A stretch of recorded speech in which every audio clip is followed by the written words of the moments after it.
30 वर्ष से कम की आयु में ही उसने संगीत के द्वारा प्रसिद्धि को प्राप्त कर लिया था। उसको सिर्फ उत्तम संगीतकार की उपाधि से ही नहीं, लेकिन उत्तम पियानो वादक की उपाधि से भी सम्मानित किया गया था।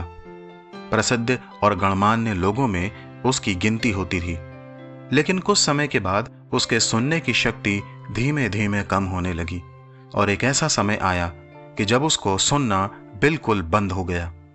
उसकी इस तकलीफ ने उसे बहुत निराश कर दिया। उसने अपने आप को समाज से दूर कर लिया और अकेले ही अकेले रहने लगा।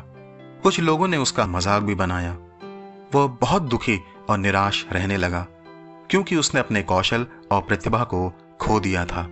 उसके मन में आत्महत्या का भी विचार आया, लेकिन उसने अपने आप को संभाल लिया।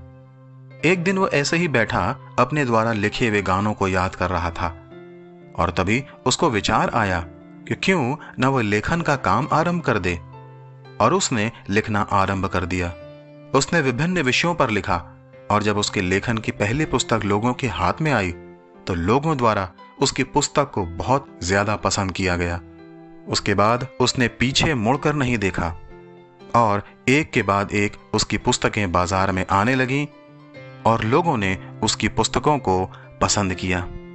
उसने अपने लेखन से इतनी अधिक प्रसिद्धि प्राप्त कर ली थी कि लोग बेसब्री से उसकी अगली पुस्तक के आने का इंतजार करने लगे और एक ऐसा समय आया जब उसको सर्वोत्तम लेखक की उपाधि से सम्मानित किया गया।